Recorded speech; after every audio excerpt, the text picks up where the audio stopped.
Hey, Scoobies and Angelites. Welcome to Slayerfest 98.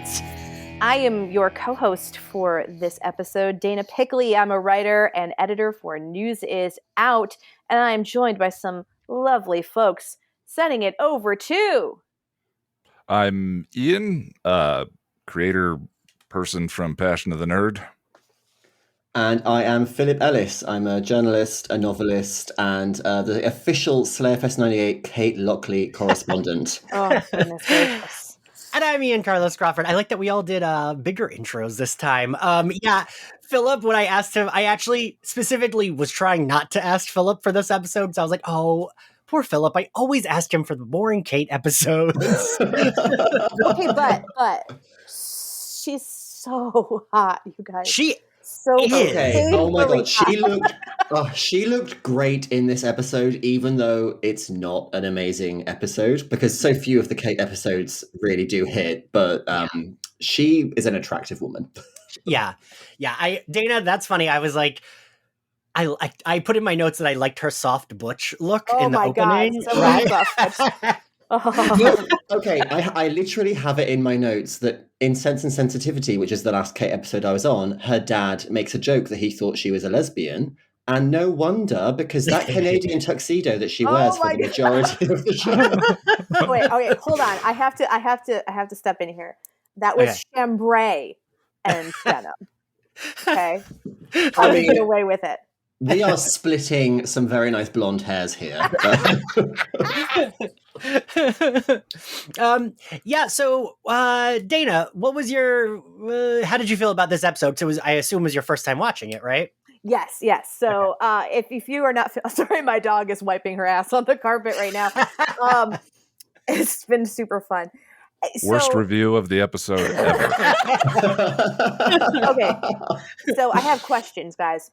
Okay. Because I'm the resident Angel noob, right? Mm-hmm. And so this is my first time watching Angel through.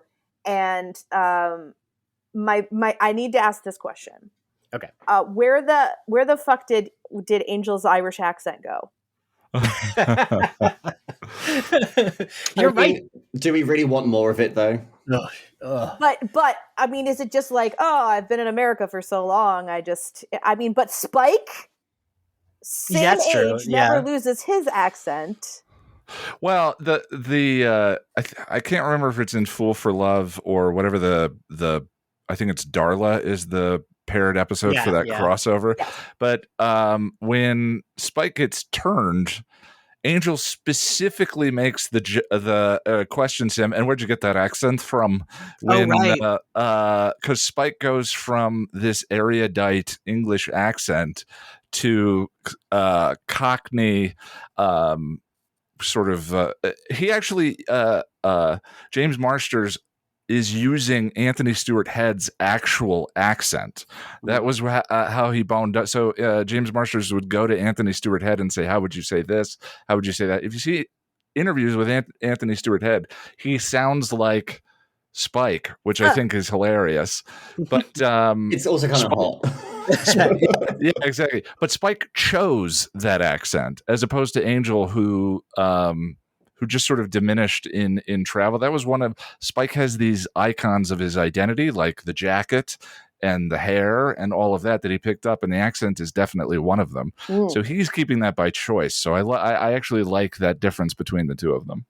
Very interesting. Thank you, Ian, for that. Philip, what did you think of this? Oh, yeah, Dana, wait. Yeah, what did you think of the episode? Darla in this episode, holy moly. Oh my God. I don't know if I'm just in a weird place right now, but this episode had me feeling things.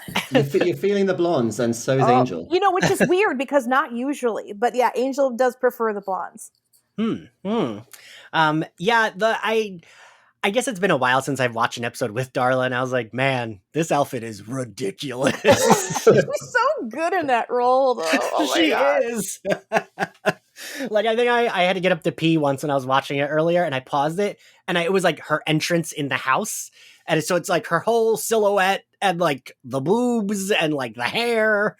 And I came back and was just like, man, she's so good. I love this. Philip, what do you think of this episode?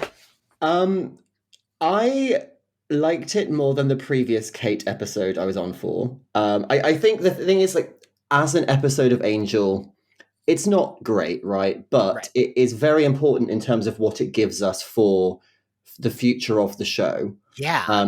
Obviously, this is giving us much more of the Angelus and Darla backstory. So I think they were clearly already thinking Darla's going to be coming back. She's going to be becoming a main character. We need to show what that relationship was. And also then it's the death of Kate's father, spoiler alert, which is going to deepen the schism between Kate and Angel. But it's just, a lot of it is just done in a very boring way. Yes. Ian, what do you think? I love this episode. Oh, okay. I'm kind of an unabashed Tim Minear fanboy. I think he's one of the most interesting of the writers in seasons 1 and 2. His episodes in season 2 are just pretty much the best, with Epiphany and Reprise. And this one has so many chilling scenes. But I admit that I probably had to watch it multiple times over the years to peel away the distracting things. The scene between his father, for instance, I was watching at this time, the scene where he storms out and his father grabs him by the arm and says, "I was never in your way, boy." There are so many wigs and bad accents and things about that scene to peel away before I really found something that I think is, as a card-carrying abandonment issues, father issues type, that scene just gets to me every time I watch it now. But I admit that there's so much camp, and this is very Anne Rice. It's not the light humorous kinds of Buffy scenes that we are used to. But I love this episode. I think it's tremendous. I will say on this watch, so a lot of Angel in general, I don't know as well as I know Buffy, right? A lot of the Angel season 1 episodes, I forget. Like, this stood out in my memory as, like, I looked up and I didn't realize this is now I realize watching it, but this is the first time we see Darla and Angel so far. Yeah. And in my memory, there's a lot of flashbacks, but I think after this episode, then we get more flashbacks with her, I think. Season 2 has a lot of those, yeah. Yeah. I don't love the flashbacks rarely work for me. Just because of all of the things you just said, Ian. Like, for me, all the wigs and the outfits are just so, like, and if they had leaned into it as camp, I think I would enjoy it more, but they don't quite. They try to take it seriously. Yeah, no, it's very gothic in this one. Yeah, and that's what, like, doesn't work for me, is that, like, we have these ridiculous, I mentioned this in one of the other episodes when I had Kali Rocha on, who played Cecily /Halfrek.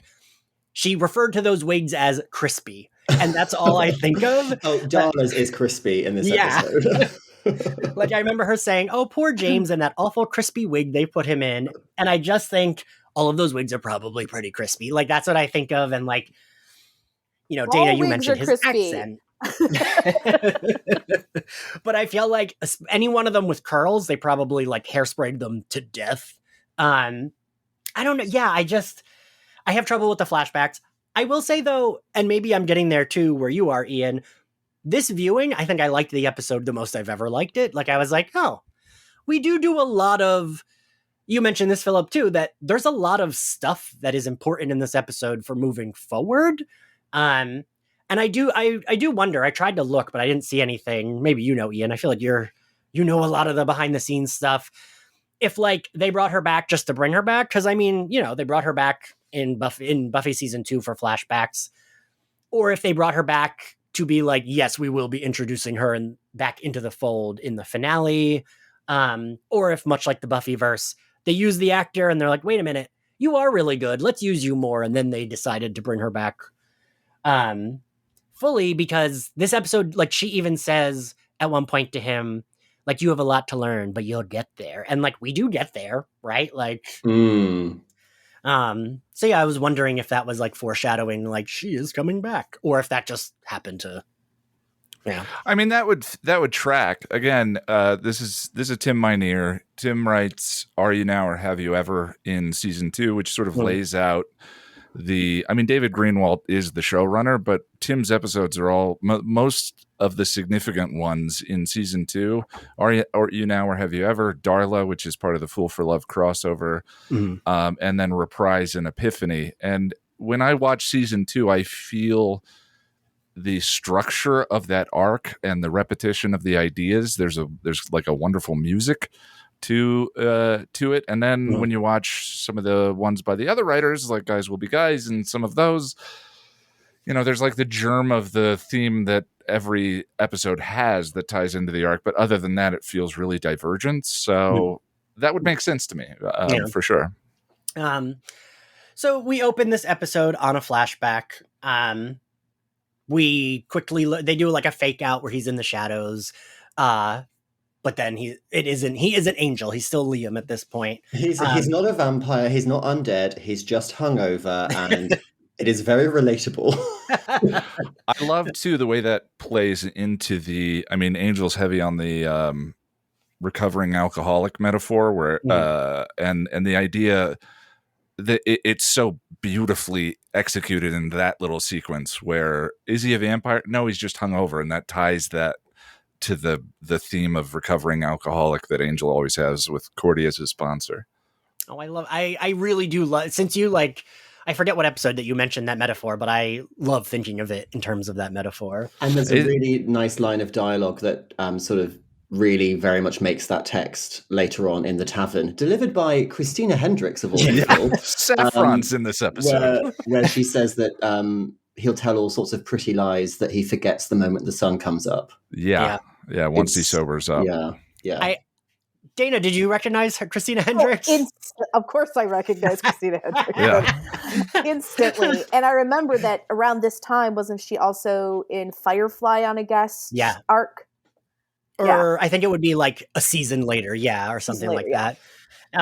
It's funny because I was like, wait, that woman looks familiar. And I had to look it up, but it's like one of the big trivias about this episode. And I was like, oh, that's weird. Maybe we'll come back to her, but we do not come back to her. She is just labeled barmaid in the credits. It was very, very pre-Mad Men.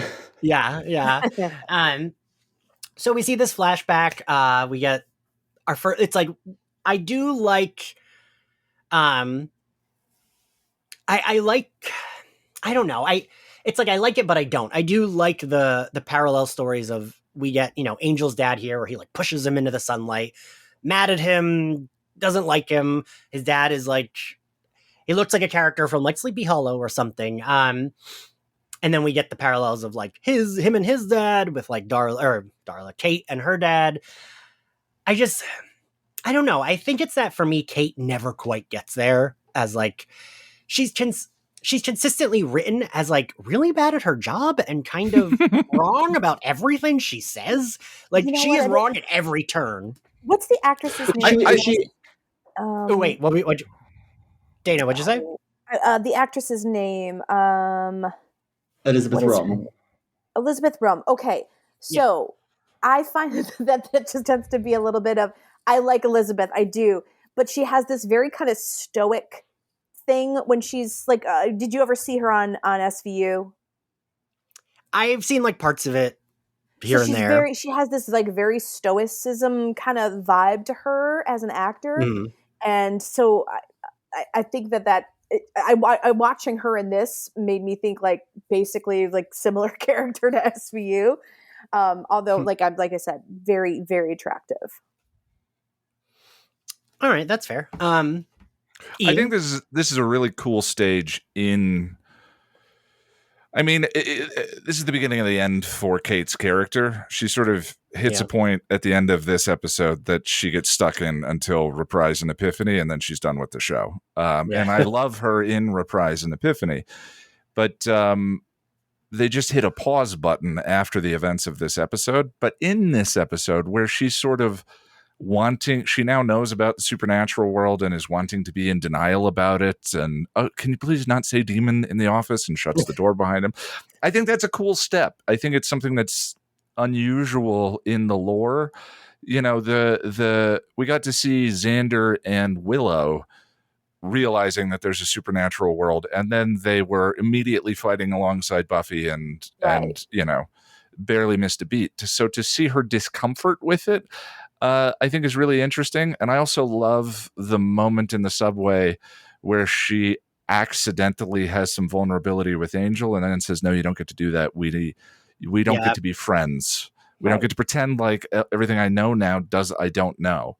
And so her unease and all of that, I find actually very relatable in this episode. I was going to say the same thing, Ian, because we're so used to seeing humans that do nothing but spend time with demons. And this is a person who is like, if you were thrust into this world, I think I would probably be very much like Kate, like, whoa, holy shit, evil demons. I can't deal with this. Yeah. And that moment too, where she says, oh, there are non-evil things, and Angel's butthurtedness in that moment of just like, well, yeah. And she goes, oh, sorry. Like it's really beautifully handled in fits and spurts in this one, but it's just all too brief because at the outset, so like I would say for maybe like the first half of the episode, you absolutely can understand where she's coming from, and the writing for her does make sense, which it very very infrequently does for Kate, where she is setting a boundary with Angel, where she's like, I'm sure you're a pretty decent guy for, considering what you are, but we're not doing this. And if I were her, I would be like, yeah, I thought you were hot. I thought maybe something might happen. Turns out you're an immortal vampire. You've killed a lot of people. You've got a lot going on. I don't want to fuck with that. And I just want to do my job, which, as you said, Ian, she's not very good at, because that's why she keeps needing the help of the vampire PI. Right, I love it. Angel's like, oh, we were here first, guys. God. Yeah, and I will say, I just, and I get it too, right? I do get it, her not feeling great about Angel at the end of this episode, but I do like you said, Philip, I like that she sets a boundary. She's not being too shitty about it. She's just kind of like, whatever. Anyway, so getting back to the episode. So we see Angel, he's fighting his dad, but then he's fighting a demon. Kate comes to investigate. This Kate feels a little bit lighter. She's not as hard as she normally is. Well, she's wearing her comfy lesbian clothes in this situation. Fair. And I do I think this is a good, if they could just work together without having the weird back and forth all the time, I would like them better. There is no chemistry. Can we stop pretending that there is? Yeah. And just be like co-workers. Yes. Yeah, I almost wish that the relationship that they had in this episode was the relationship for the course of the series. Yeah. And we talked in previous episodes about how I think kind of retroactively, we all remember Kate as the Kate from this episode to Epiphany, which is the stern sort of full of hatred, conflict vending machine character that goes nowhere. But there are a couple of concise steps before that, and this is probably to me one of the best ones. I just thought you should know that that Elizabeth Rome went to Sarah Lawrence College. Oh, interesting. I do know. Didn't she? You brought up Law and Order, didn't she? Wasn't her character a lesbian on Law and Order? Yes, I think. Yeah. Because isn't it when she leaves, she mentions am I being fired because I'm gay? Because I'm gay, yes. Yeah. But she's not actually gay in real life. I just thought it was cool that she went to Sarah Lawrence. just wanted to mention. It's just a vibe that she brings to every role, clearly. Yes. Hey, it's like Natasha Lyonne. When I was like, wait a minute, she's not gay? Yeah. I only found that out this year. Because she was dating someone famous, and I was like, "Excuse me." Oh, it was Fred Armisen. Yeah. Yes. Yeah, Fred Armisen. But anyway, so yes, Angel is saying to Kate, just pretend that this never happened or whatever. Her dad shows up. Yeah. And he says, probably the nicest thing he's ever said to Kate in her life. He says, "You look like you're doing okay." You're right. That really is like extremely nice for him. And the thing is, like, again, here, Kate, this is your father. She knows him. And she's like, oh, he was checking up on me. And it's like, we know that he's not. Like, even without watching this episode, I would know that he is not from, like, the way he was portrayed in Sense and Sensitivity. Like, I wish she could be like, that's weird. My dad would never check up on me. Like, I don't need her to suspect him of, like, whatever the shit is he's doing, but just maybe be like, that is weird, right? I think, as egregious as Sense and Sensitivity was as an episode, it does kind of track that Kate's huge emotional blind spot is her dad, where even though she knows he's awful, she's always hoping that he'll be better. Yeah, that's fair. She's like that little girl. He's like, well, no, if I'm just good enough, then he'll love me. God, this feels like Dana. So many like people I know in this world and like have dated and just yes, it is exactly that. I mean, we all have some sort of parental issue, right? And that it hits really close to home for a lot of people. Yeah, I mean that is fair. And once you relate it to dating, Dana, I'm like, oh well, I'm that clown, so that's fair. Oh no. So she like then tells Angel, whatever that's when she does this. You can't go ahead like kill supernatural things in front of me and like pretend that this is like a normal thing. Yeah. That's when she does the like boundary setting where she's like, we're not going out for a cappuccino after this. And I love Angel's call to Wes in the next scene. Ever since she ran me through with a 2x4, things have been different. Yeah. That does tend to change relationships. There's I think this episode has a lot of surprising little bits of humor that kind of fly under the radar because there's a lot of chilling, heavy, dramatic stuff otherwise. So yeah, no, I think you are right. It's like it drowns it out. And in that scene, we get another. Cordelia. Oh, sorry. Go ahead, Philip. No, I was just going to say, we get in that phone call with Wesley, we get another lovely bit of chauvinism from Wesley Wyndham-Pryce, where he's like, "Oh well, people take a lot of time, and the females are extra sensitive," and then that's just undercut by Cordelia gleefully dismembering a corpse. Well, I hate to point out the ex-watcherness and the whole patriarchy tie together, but that definitely would fit into some entrenched misogyny that he may have from that background. It's a very Cordelia-light episode, but sorry, go on. It is Cordelia-light, but I laughed out loud with the security system things. Yeah. That woman knows how to deliver a line. She does, right? Like, I feel like Charisma and Angel this season reminds me of Emma Caulfield in kind of Buffy season 7, where they didn't quite know what to do with her after Selfless, but like she would have her 1 or 2 lines per episode and she would make sure that they were like the funny part of the episode. Like she would come in, deliver these 3 lines, leave, but it was like, oh shit, that was funny. I like that scene. I think like, because they don't really know what to do with Charisma, especially because like she got her visions and then we go like, it feels like she gets like 1 sometimes. Like that really doesn't come into play again seriously until the finale, I think. Yeah. And then from season 2 onwards, it's like vision of the week. Yeah. Or at least that's kind of how I remember it. Yeah. So then we get. Oh, wait. She says this one line that I'm sorry, like it made me laugh so hard. What? She's like, why this demon was upset. She said something along the lines of, maybe they're just having like a stank rag day or something. Right.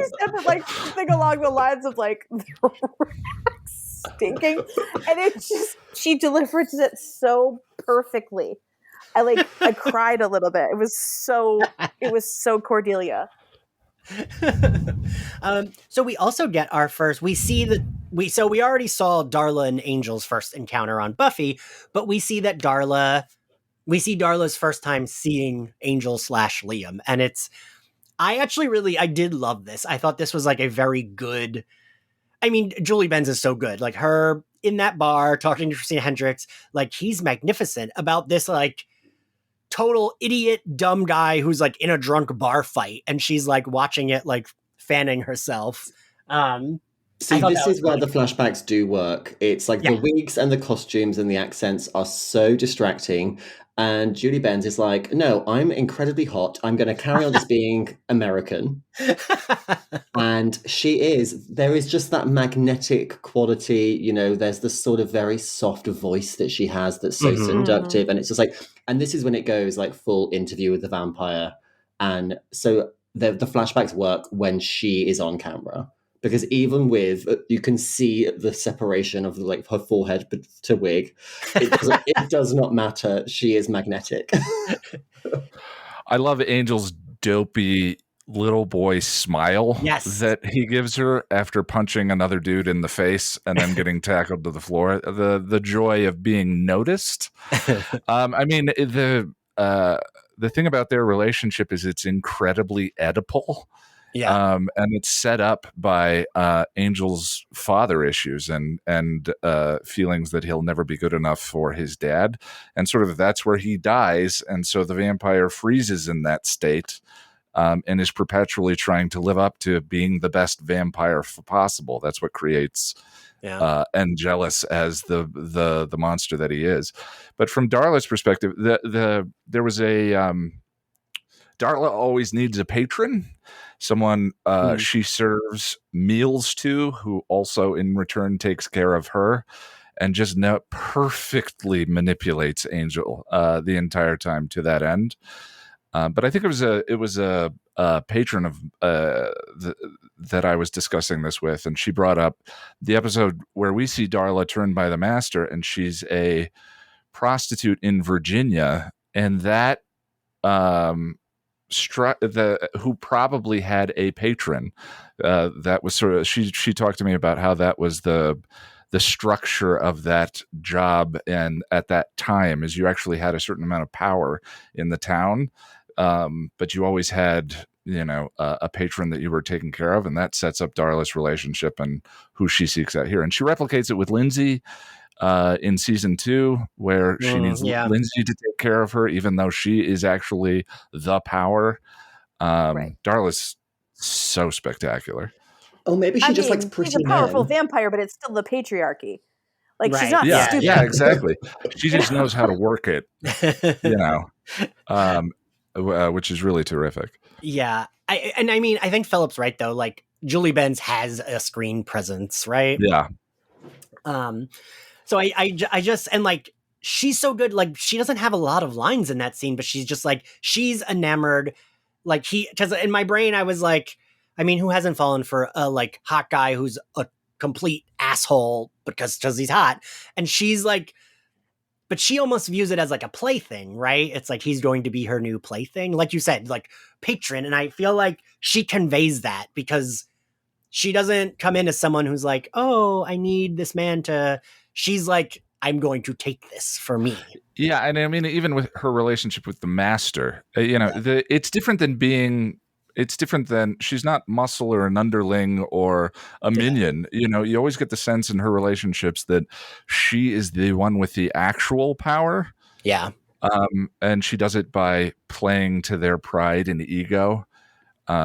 It's really a cool thing to watch. I have a little darker theory about this. Obviously, we're seeing Angel being big and stupid, right? But I think Darla chooses him because she sees a darkness lying somewhere in him. Because he doesn't just become a vampire. He becomes like an absolute monster. And so I see, to me, the way she's watching him and the way she's like devouring him from afar, she sees this darkness in him that's going to suit her well. I could see that. I could actually see that. Yeah. Yeah. And I mean, she's right. They do suit it. It does suit her well. So we get, we do. I mean, we talked about this, like Cordelia with the security code. This is a weird thing that, Ian, do you remember? This is just this episode, right? The security system that doesn't actually go anywhere. Yeah. It's just a joke for this episode. Yeah. It was to give, clearly to give Charisma Carpenter something to do. Yeah. And thank goodness. Wesley identifies the demon that Angel murdered at the top of the episode, says that they're all women and they're all normally peaceful. So they feel like, well, something must have upset the demon. Angel goes to find Kate, and like, I get what they're going for with the like, oh, she's nervous. And when Wesley's like, oh, people have time to adapt. I like the idea of seeing an adult have to adapt, because I mean, we got there with Joyce, but she still wasn't, I don't know, she was Buffy's mom, right? So it was a little different because it was like her daughter is part of this. And I kind of like seeing an adult with like an adult job having to be like, oh, and there are demons? But like her saying like, don't say that word. I'm like, come on.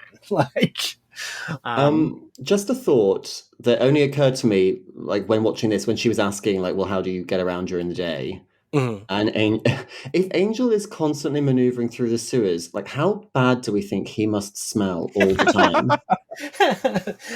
Philip, I was like, those sewers probably stink. But I feel like Angel, not that, the thing I like is Spike, they would make jokes about, like when he'd be like, not the hair, or like, I just painted my nails. Angel, they don't really make those jokes about, but I imagine Angel probably like, I would see him as the type of guy that like, there's a small bottle of cologne in his pocket and like maybe some hair gel. The signs are there. Right. You got peanut butter on the bed. Right. In that bit, he's fastidious about certain things. His unwillingness to wear the pink helmet on the back of the with the hair, he didn't want it messing up his hair and so forth. There are definitely signs of his attention to detail. Yeah. And like, fair. I would also want to carry cologne if I had to walk in the sewers all the time.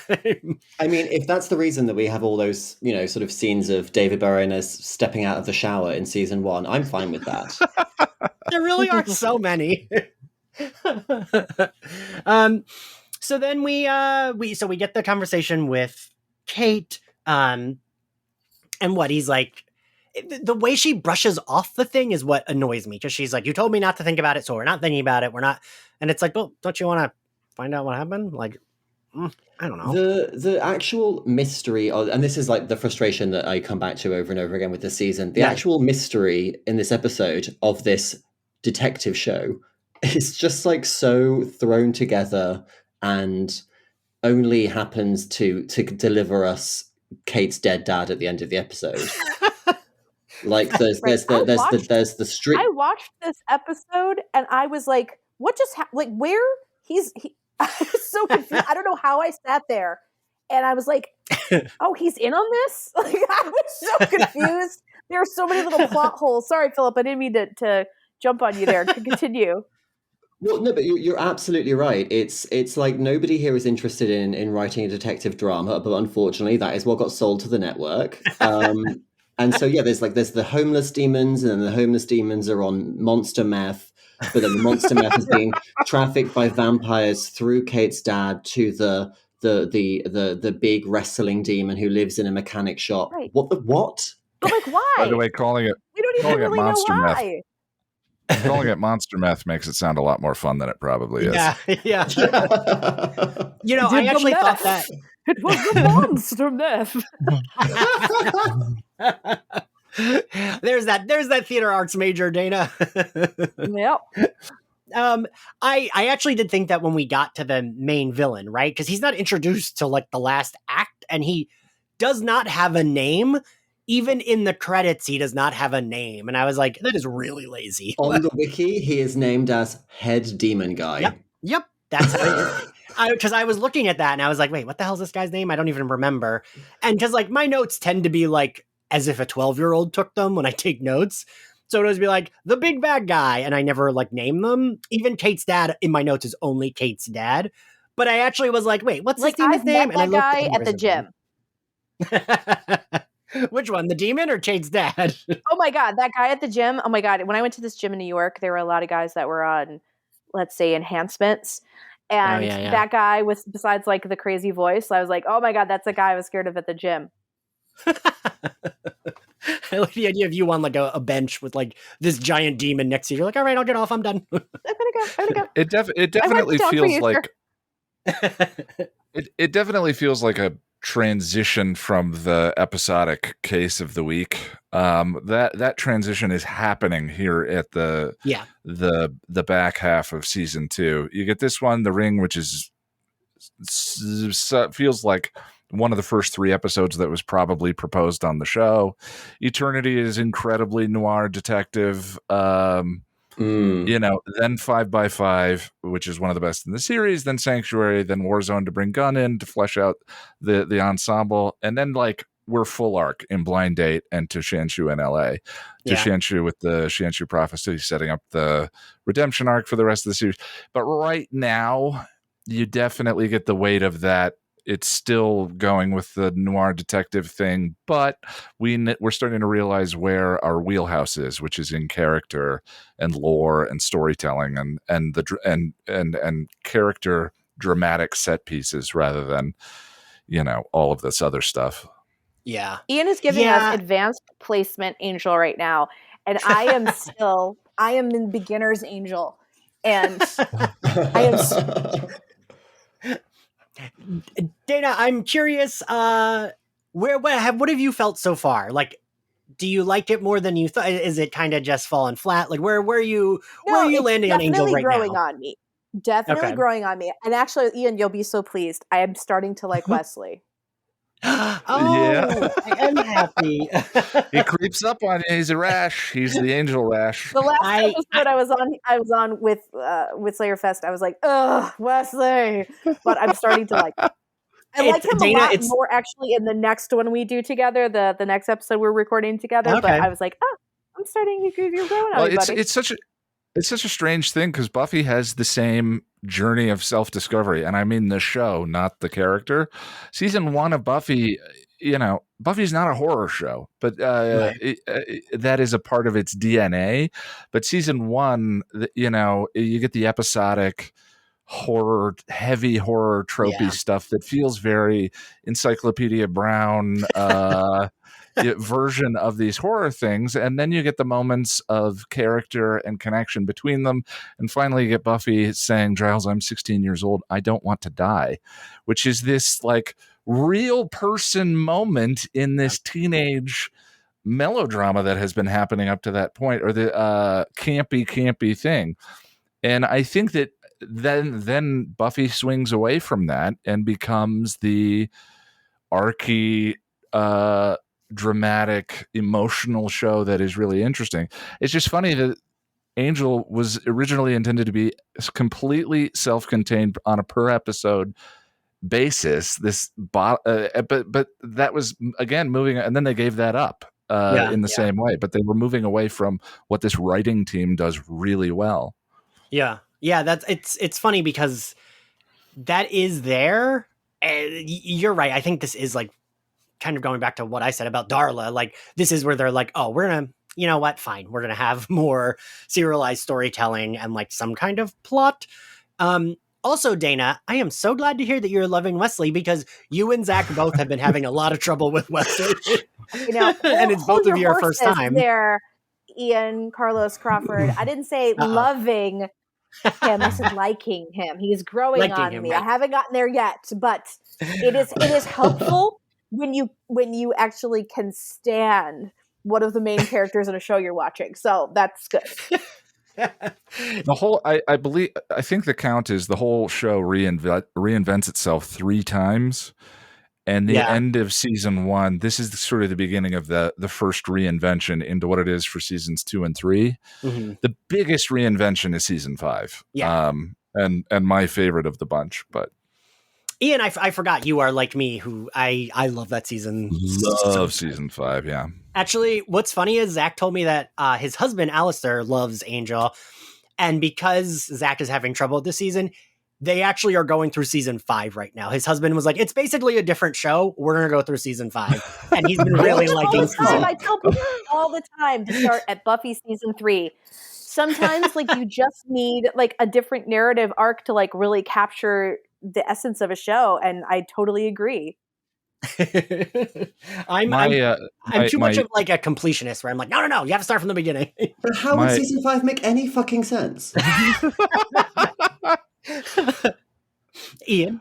My YouTube channel originally started, or rather the episode guide conversation originally started because I couldn't get my friends into the show. And so I decided to make a skip guide that, right, you told me this, yeah. Yeah, so 2 or 3 minutes per episode, and at the beginning say whether you should watch or skip the episode. Oh, nice. And if it's a skip, here's a summary of the episode itself and what you missed and so forth. And then as I started talking about the philosophy and psychology of it all, it became something different than that. But my contention was that by the time you get to surprise and innocence in season 2, if you're not hooked, you're not going to be. Yeah. But the Angel becoming the big bad of that season was such a wonderful, dramatic hook, and the way that plays into the idea of sleeping with your teenage boyfriend and him becoming a cold and distant ass was so beautiful. But Angel. Anytime someone's struggling with Angel season 1, unless you're a fan of camp, I say remember what Buffy season 1 was like. But the thing is, I think Angel season 1 is too self-serious, whereas Buffy season 1 at least wasn't. Yeah, I get that. And it's funny that you mentioned the horror, because going through season 1 I just did little like TikTok reviews. I noticed that, God, which one was it? Teacher's Pet. That ending, that is like for sure like 80s campy horror movie, when it's like they don't have the budget for her to actually fight the monster, so we just see it like swipe at her, and then we see the silhouette of her hacking shadow puppets. Yeah, and I think it's cool. I think it works, but it's like not something the show would ever do in a later season, right? Yeah, that was full on 50s horror B movie. That sequence. God, Philip, where are we in the episode? We are falling far from grace. Okay, so I think we have another flashback where Liam is leaving home after another big fight with his dad. Right. Yeah. Which is both written, it feels incredibly ahistorical, just the dialogue, but also incredibly queer. I can see that, yes. And it just, I don't know why, but it just feels important that we learn that the night he leaves home is the same night that he's turned by Darla. Yeah. And the footage they use from Becoming Part 1 from Angel's origin story looks so high quality compared to everything else in this episode. The power of a montage. I kind of forgot that it looks like he's just like kind of like in her boobs when he's drinking from her. Very edible. I mean, yeah, that's the edible bit right there. I mean, it is exactly like it. It's not like she offers a wrist to him. She like slashes above the boobies. Yeah. But if my boobs were in that corset and looked that good, I would want the camera on them as well. True. She's breastfeeding her boy into existence. Oh boy. Oh boy. God damn it, Ian. Yeah. Now I have to think about that. And again, AP Angel, not ready. You're very welcome, Dana. So yeah, and then we get Kate. Oh wait. Did we? Oh, we get we didn't Angel. talk about Ian and I'm sorry, we didn't talk about Angel and Kate's dad having like this tete-a-tete at the door. But basically, he's like, "I got your number, Buck," and the guy's like, "Do you have kids?" And then nobody cared. That's a really good summation. I feel like the dad is almost written more consistently than Kate is, because like. He's very well written as like what would be a MAGA dad now, I feel like. There's you're talking about Kate's dad, sorry. Yeah. What were you gonna say about Liam's dad? The scene between again, it's funny, I watched that scene now and there are so many things in the way of what is good about it. The wigs, the accents. This whole episode is filled with American actors doing accents that they're unfamiliar with, and but even down to the editing of the sequence between his father and he. But there's such an important, poignant line in that sequence where he grabs his arm, he grabs Liam's arm, spins him around, and says, "I was never in your way, boy." And he does it with such that, like, there's a moment, there's 4 bad cuts and right before it, but he does it in this way that is so vulnerable and beautiful. The idea of, he's not communicating it properly up to that point, but the idea of Liam being in his own way, that Liam is the one that is actually the source of his lack of success or his struggle for identity. And Liam is blaming everything on his father. But this moment of, it's such a nice little reveal.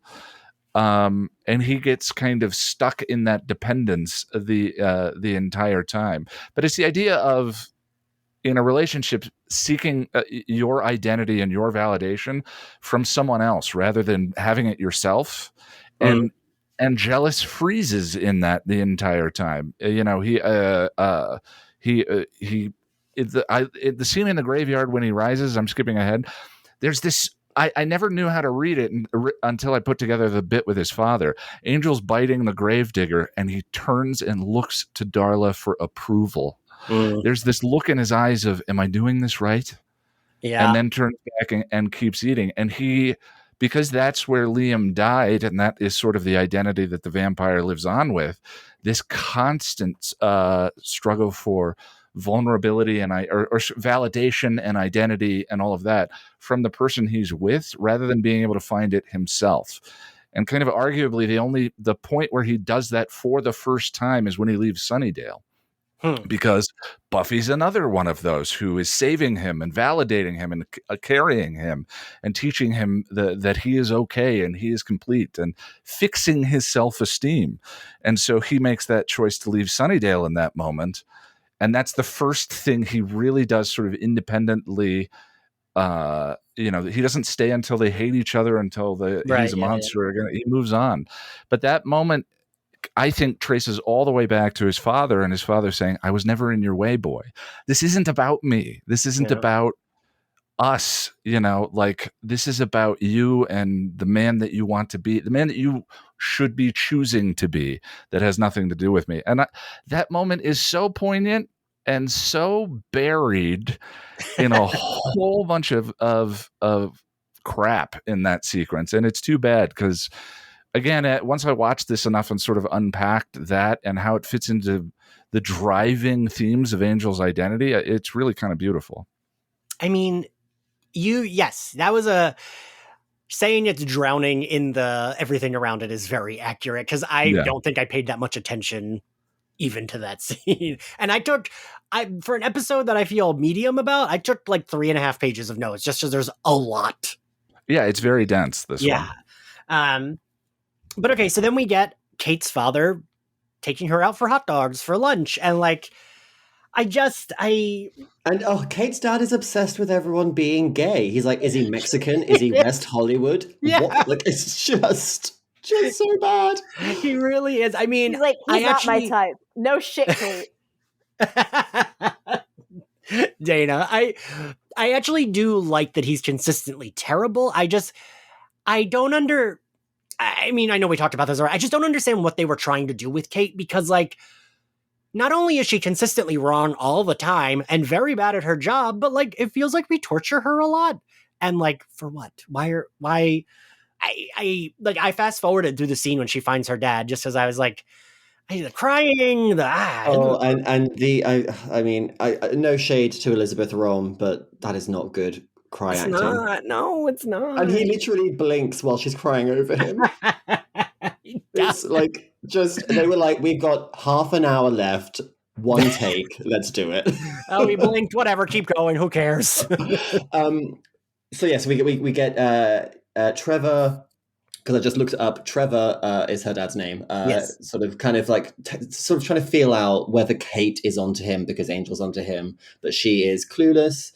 Then we come back to the office, and Wesley is doing some demon CSI, doing like an autopsy. Determines that the monster.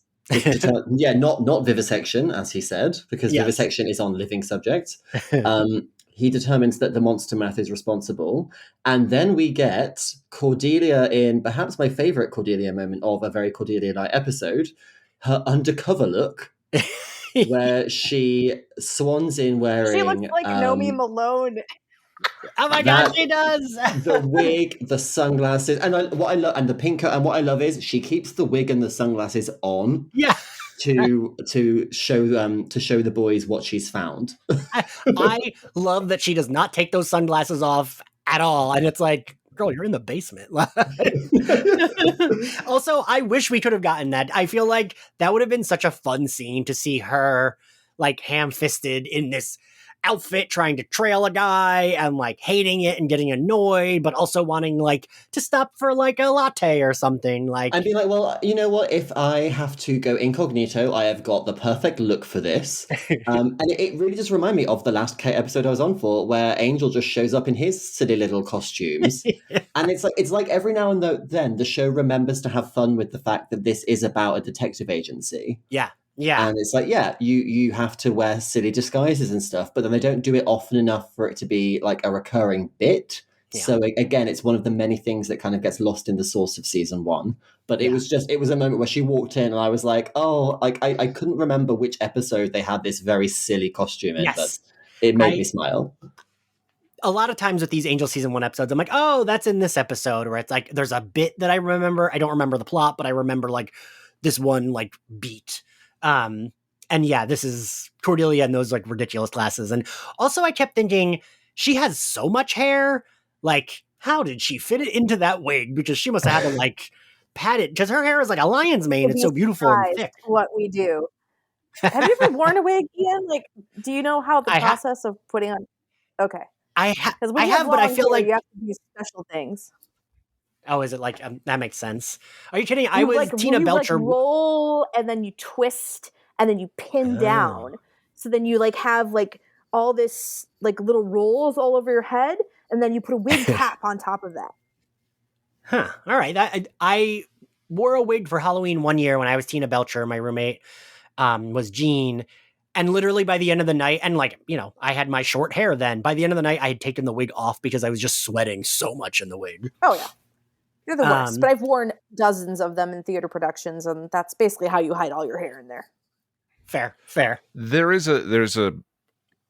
I'm sorry for waxing rhapsodic about the episode so much, but there is another line in there that I really love, where he says, I get it, Wesley, but sometimes the price we end. Wesley is arguing that her father made his choices, and that I don't know exactly what he's advocating for in that sequence, but Angel is trying to go and save him, and he says sometimes the price we end up paying for one bad choice isn't commensurate with the offense.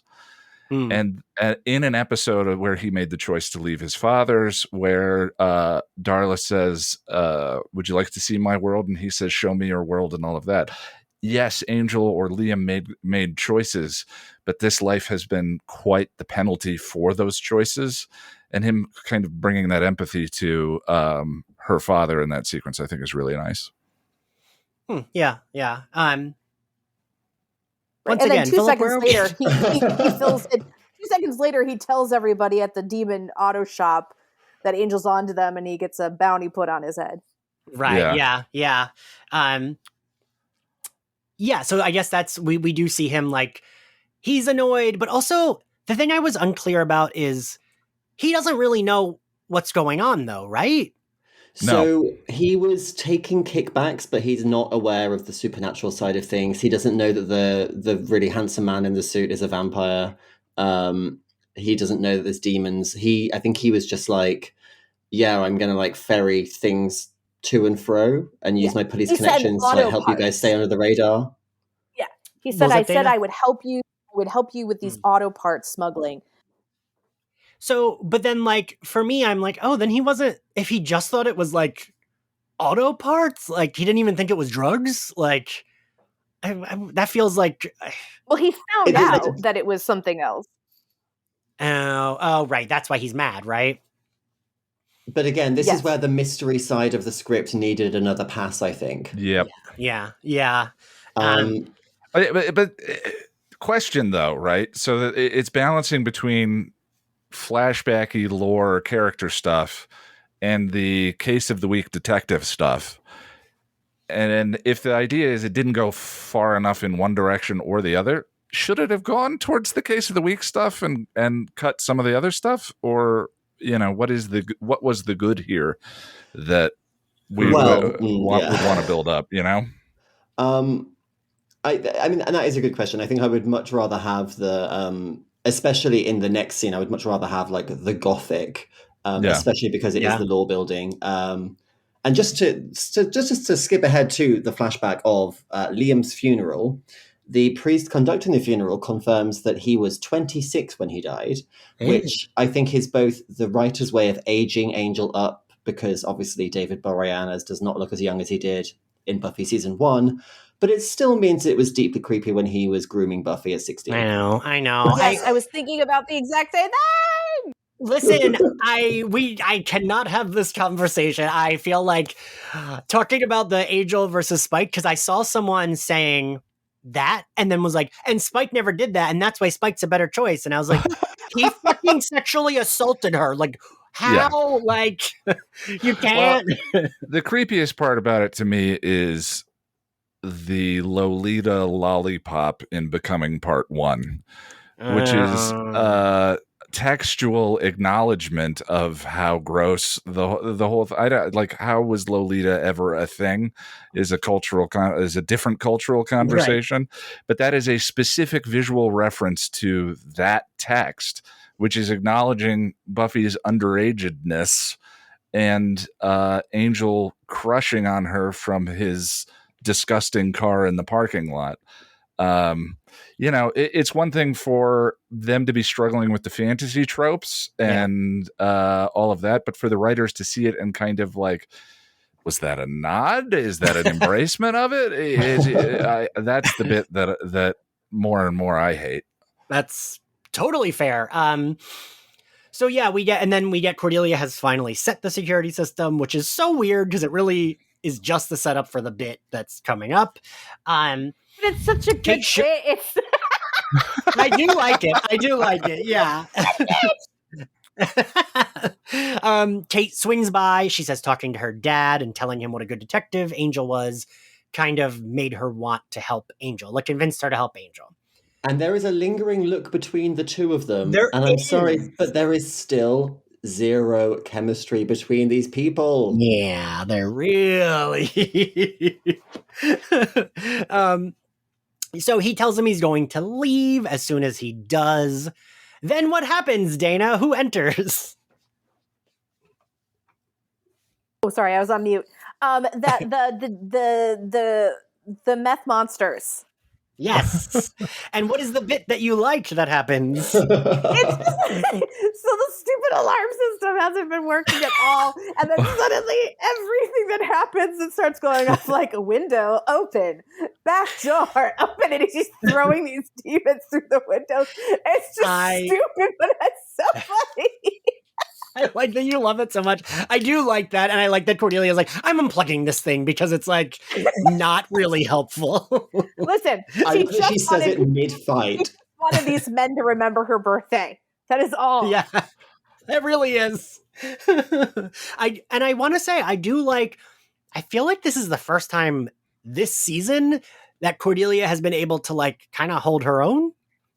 Like she, she's not stronger than the demon, but she like throws the bookshelf on it rather than just like getting knocked out, which she often did.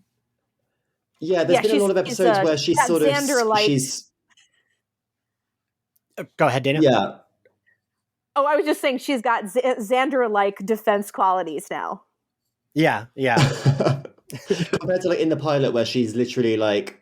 Or the early episodes with Doyle where she is like screaming and maybe she'll throw a shoe, but now she's like, no, I'm going to get in the corner. I'm going to stay out of the way. And if you come near me, you're going to catch a bookcase. Catch a bookcase. I do like that. But Angel comes back in. He hasn't like fully left yet. He beats them up. I did like when he throws out the window. Anyway, so then but then he leaves. He leaves because he gets like information does he get information from one of the demons? Well, he finds out that Trevor Lockley's in danger. Right. And he tries to get a hold of Kate to warn her, but he runs off to try to intercept these demons or the vampires, I should say. Right. And then we cut to a flashback before we get to that next scene. And I appreciate that they did not pull any punches with how brutal he was of a murderer. This has to be one of the most true. If for two tropey horror shows, there's not that many things genuinely horrifying. Yeah, this sequence with his dad, I find really disturbing. Is that just me? Sister crumpled in by the door. I think for me, she thought I returned as an angel. Yeah, but it's the way that you when he first walks in, you see, if you pay attention, she is already there in the background before he calls attention to her. But it's in like soft focus, so you don't notice it immediately. And that's just like, it's so grim. And it's just that something so tragic about the way that he reveals that, the little sister welcomed him home before he killed her. And that being sort of the etymology of his name, she thought I returned as an angel. Yeah. Is so painful. It's such a wonderfully dramatic scene. And down to the music and the grip over his father's face. I have made something of myself, Father. It's just gripping. But it's a lie, because Darla made that. He has made nothing of himself. And she, oh my God, when she comes in and basically like hands his balls to like him. She's like, she doesn't hand them to him. She takes them and wears them as earrings. Like that monologue about how, you're stuck now. Like whatever inadequacies you felt, you're frozen in amber. Yeah. But mortal love will just like corrupt your vampire self. It's so gothic. It's like something out of Wuthering Heights or a better episode. Yeah, his defeat of you will last lifetimes. Yeah. And again, her maintaining his addiction to her for validation and all of that playing into her character is really interesting. The way that she says he's just you're so young. It's just like it's so creepy, but it's so sexy and weird. It's sexy and weird. That really does, when we Doug Schlarman said on our 25th anniversary recording for Welcome to the Hellmouth, how like when she's Darla, she does like a baby whisper, and that's what I think of when she talks, is like baby whisper, because like that is very accurate to what her voice is. But even then, that's it's kind like of just Julie Benz's voice. Also fair. Dana, have you ever interviewed her? No, I haven't, but I've always been a fan of her work. I think she's fantastic. Yeah, she's great. So then we cut to Kate's dad after we see how Angel killed his dad, and then we see how Kate's dad dies, which is like, it is weirdly brutal watching this like old, like this thumb of an old man get like killed by these vampires. Thumb of an old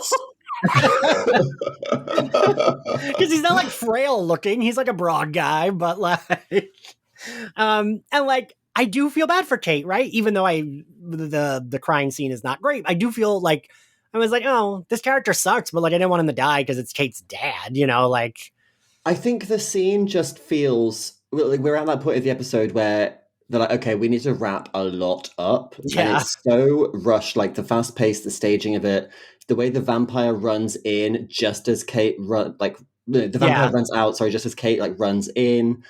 None of that lends to any of these emotions actually landing. It's just sort of like, okay, like stuff happens. It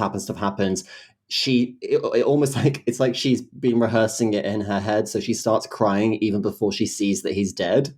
Yeah. There's not a moment of shock. Like she runs through the door crying. She doesn't even check if he has a pulse. She's like, oh, he's been bit. Oh my God, he's dead. You are right. And it's just like, and she's not, I think what you said earlier, Dana, like, it's not that she's a bad actor. I think it's just that she is very good at the stoic when it looks like there's a lot going on under the surface. But when she's asked to bring that to the surface, it doesn't always, it's not always good.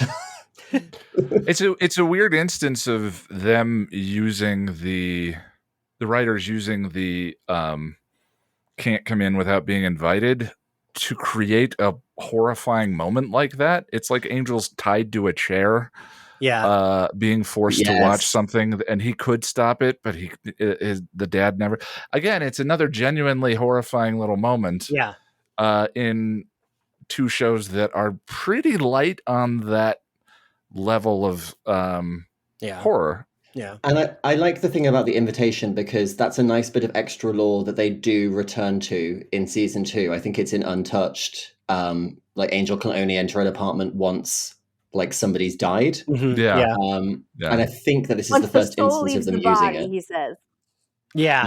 They play it. I think it's in 5x5 or Sanctuary, where they play it for comedy, where he's leaning against the invisible barrier, and then the guy dies and he falls into the room, which is such a wonderful Buffyverse joke. Someone just died and we're using it for a pratfall, which I kind of love. But again, I just love the use of it here to distill something genuinely scary. Yeah, and like you guys said, he could stop it, right? If he had just been invited in, there would have been no problem. And like he really tried. He really did. He tried to get Kate. He tried to help the side, and he just couldn't. Yeah, and I think that's what makes it even worse. Like, more upsetting is because like he tried. He called Kate. He warned the dad that he was in trouble, and like nothing worked. And then he had to watch him die. I actually, because I don't remember these episodes as well, when he stakes the one, I was like, oh, is he gonna like kill these vampires? And Kate arrives and she thinks he murdered her dad. Like, I think I just combine all the Kate stuff in my head. So I was like, and then she hates him forever, right? And then she just comes back for 2 episodes and leaves. But he did give her, like, he was like, your dad's in trouble. I'm on my way to help him. You should help him too. And so I think that we know that she is just mad at him for bringing all this demon shit into her world. Right. I actually don't mind, because of that warning, I don't mind Elizabeth Rome's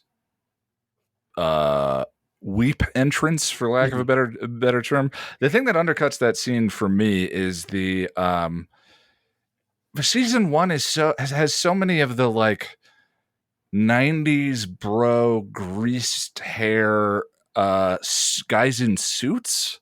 Like the episode where they meet, that bar, whatever it's called, is so dated. It's the medium fashions and the low fashions in the show look fine enough, current enough, but whenever you see men in suits, there's like shoulder pads, and they look like they just went to the bathroom to get a boost. And the vampire's in the room with her father when he comes to the door and says, "Looks like you're not invited, bro," is so weird and 90s, and just doesn't. It's just a bizarre choice in that particular sequence to me. Just feels so dated. Yeah. I mean, some of that stuff does feel so dated, and the suits, the pants are always like very ill-fitting. Yeah, it gets better as it goes on. They figure out Wolfram and Hart styles and all of that, but the first, even Lindsay looks like his suit looks too big, because the 90s were very roomy fashions. Xander's pants were enormous in that season, but the suits in Angel kind of lagged behind because everyone else looks normal enough. You see it and it could still be current, but not when you see stuff like that. I feel like Cordelia's fashion is almost coming back in style. Like her boho, like flowy skirt and like tops and stuff. I feel like that's coming back. I can't even talk about what I'm seeing out there, people. The fact that everything I wore from like the age of 17 to 22 is like currently available at Target. I refuse to go back to the baggy fitting clothes. I just refuse. I'm sorry, but Jinko jeans are back, baby. I know. So then what happens? Does Kate go immediately to? So Kate goes to she goes the guns a-blazing. Right. Yeah. And I get it. She's angry. She's out for revenge. And to be fair, she handles herself quite well. She does. Yes. And then when Angel comes in to help her out, it's basically like one of those scenes in season 3 of Buffy where Kate is just Buffy. Like, she is killing vampires left and right. Yeah. And it's like, they should not be that easy to kill. I know that she's a cop and she can fight, but Aren't they meant to be really strong? I don't know. I did like this. This is shit where like this could have been more fun if they like her and him having to fight, you know. Sure, I can vibe with like vampire demon drug dealer gangs and like them having to take them down. Sure, I can get on board with that. Like I kept thinking like, oh, this would have been more fun. Like this aspect would have been fun, but it's only like 2 beats. Like what? We visit that place twice and Angel very easily kills that demon. Yeah. Well, and I think it was kind of like a thing like this guy's all blessed or whatever, but also we were running out of time, people. We had to just go in and just get rid of a bunch of demons so that Angel can lurk in the shadows and watch her put flowers on her father's grave. But also he's busy dropping like Buffy-esque quips, being like, I'm already dead, join the club. Also out of place. By the way, Kate, sorry about your dead dad.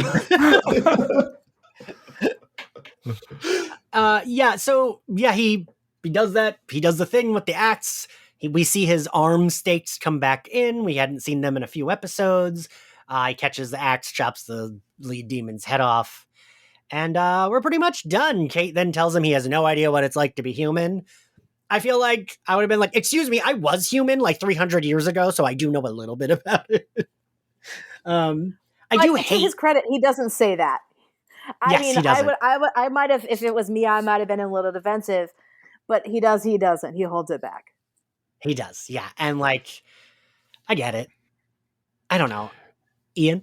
Yeah, I think that's where the final scene with Darla comes in. His defeat of you will last lifetimes. He can never validate you. And I don't want to spoil anything in season 2 for Dana, but this kind of sets up a thematic tie between Kate and Angel that carries all the way through to Reprise and Epiphany, where just as now Angel killed his father and his father can never validate him, Kate's father is dead and can never give her the validation that she wanted to. There are spirals involved for both of them at some point. Kate's begins a little earlier, and I'm writing about Reprise right now, and just realized all of the connections that were sort of in parallels that were set up between the two characters that again get lost because Kate disappears for several episodes, and when she's there, she's just there as a source of conflict rather than as an actual character. Yeah, and like I think that's what bothers me the most. We do end on the beat of. I kept thinking, how the hell did he get there to that cemetery in broad day? Like, I know he's in a shadow, right? So that's why he's fine. But like, how did he get there, right? But you could have asked that about all through season 1 of Buffy as well. That's true, yeah. It's just he's magic sewers. They're everywhere. Yeah. Or he had a blanket in the car that is currently smoldering. True, yeah. They did love that. All right, well, I guess we are at the end. Favorite scene, Dana? Favorite scene? Okay, because I'm a sucker for a bit. The fight scene with the security system. Thank you. Okay. Ian? I think it's the scene. I mean, I'm going to cheat. The scene where he kills his father, and then Darla comes in and completely steals his victory away from him, I think is genuinely chilling and a moment from the show that I always remember. All right. Philip?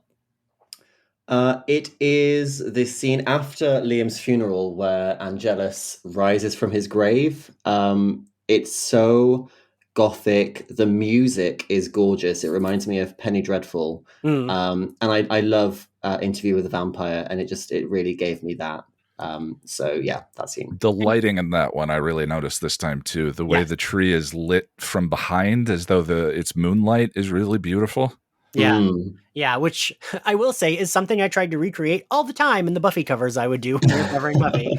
And also I read on the Buffy wiki that like, because you see their breath and that they just didn't have the budget to digitally remove it, so they just kept it in there. I wondered about that. Yeah, literally there's a quote from Tim Minear where he says, we just didn't have the budget, so we left it. I kind of don't mind it though. Yeah, right? It like weirdly adds to the atmosphere. Like it feels like there should be fog in that scene anyway. So. Right, yeah. I mean, but like, if you're a brand new vampire, it probably doesn't occur to you that you don't need to breathe. Right, yeah. I was about to say that. Yeah, they could have just fixed, because that's I hear that from fans all the time about you have to do it, I have no breath, is the angel line in Prophecy. If they had just said that they don't have to breathe, it's a choice. Yes. It seems to me that it could have fixed the lore. Oh, you're right, Ian. That would have been a very easy fix to just be like, Because otherwise, how would Spike smoke? He's choosing to inhale it. Yeah, exactly. I think my favorite scene, I'm going to go with you, Dana, is the demons invading Angel Investigations. And also, we gave Cordelia and Wesley something to do. Favorite outfit, Philip? So obviously, it's a Cordelia outfit. It's not the undercover outfit though. It's the look she wears, I think, in her first scene where she's talking about the code and her birthday. So it's these red flared pants and a little teeny black crop top with red geometric design on the chest. And again, it's like you would see a girl wearing that today. All right. Dana?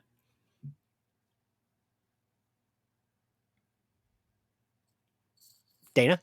Wait, Ian, did you just call on me? I think I have a little bit of a delay. I think you do too. Yeah, I did call on you. Yeah. Yeah. Dana, can you hear me? Okay. Yes, I can. Okay. Okay. So favorite outfit, probably the Canadian tuxedo with chambray, just because I love all of her very, very gay outfits. Ian, favorite outfit?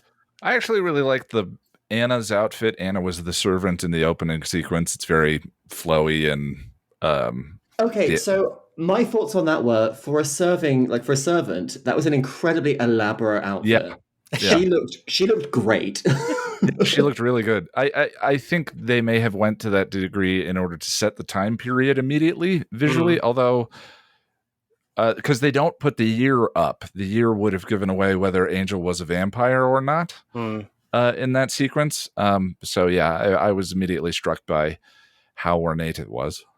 I think my favorite is the soft butch look Kate wears in her first scene, where it's like is that what Dana meant? I have the soft butch look with like she's wearing a flannel, I think, or like some sort of plaid shirt in that with jeans and like a vest or something. Oh yeah. I think she looks great. It looks great on her. All right, what grade do we give this episode, Ian? Well, again, I think that Angel Season 1 episodes are graded on the curve of Angel Season 1 minus 5x5. So I love this one. It has funny bits. It's heavy. It's dramatic. I love I watch the shows. Hurt me more, please. That's my motivation for watching the show. So I give it an A minus. Oh, all right. Dana, what grade do you give the episode? Since I'm still sort of new to the Angel world, I'm going to give it a B. I thought I was entertained. It had enough ladies in it to, keep me, rooting for them. And I liked seeing Angel's backstory, because there are a lot of times where I'm like, how could Angel or Angelus really be that bad? And then I'm like, shit, like from the get-go, this guy ate an entire village. Because he wanted to, including his little sister and mother. Yeah. Philip, are we going to be the harsh traders, or is it just going to be me?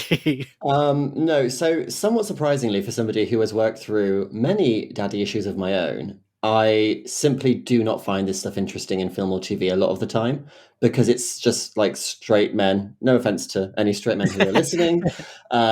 No offense, Ian. But just like, it's, like the Iron Man thing where it's like, oh, I'm sad about my dad for reasons. And it's just, I don't care. I just didn't connect with a lot of that material. And I think perhaps it's because, as Ian was saying earlier, it's buried under horrendous wigs and accents. And also I think like the Angel's father and Kate's father things didn't really dovetail in a meaningful way for me. That's fair, yeah. The Buffyverse is shockingly heavy on daddy issues. Oh, yeah. I mean...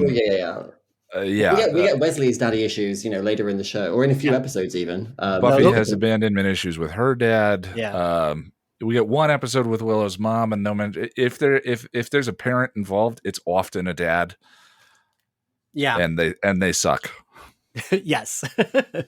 Anyway, Philip, I didn't mean to interrupt you. You were going to say your grade. I think probably a C plus.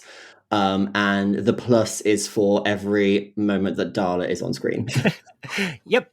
Philip and I have the same grade. I give it a C plus, and literally, normally a Kate episode is usually a C. It gets a plus because I do agree with you, Ian. It is better than it seems the first viewing, but I don't know that. I don't know. It's like I agree with you that there is good stuff buried, but it just still doesn't quite get there for me. If you like Slayerfest 98, feel free to find us subscribe to us on Apple Podcasts, Spotify, YouTube. Give us a good rating, please. If you want to support us on Patreon, we are finishing up. We finished probably by the time this comes out, Harley Quinn Season 2. We're getting back to What If Season 1, and then we'll start Harley Quinn Season 3 over there. And if you want to follow us on social media, we are at SlayerFestX98. If you want to follow me, I am at IanXCarlos. Philip, where can everyone find you? You can find me on Twitter at Philip_Ellis. That's Philip with 1 L, Ellis with 2. On Instagram at Philip Ellis. And my debut novel, Love and Other Scams, is now available for pre-order wherever you buy books. Yay! Ian, where can everyone find you? I'm youtube.com/Passion of the Nerd. Currently working on video for Reprise, followed by The Body. So I'm going to be spending the next month alone crying in my room. Seriously. Ian, I am very impressed that you are covering Angel Season 2 on your show and are here covering Angel Season 1, and you're not maxed out with the Buffyverse. Nope. I love it. Dana, where can everyone find you? You can find me on Instagram and Twitter at Dana Piccoli, 2Cs1L. And you can find me over at newsisout.com. Well, thank you all for joining me, and thank you all for listening. We'll see you next time. Bye. Bye. Bye.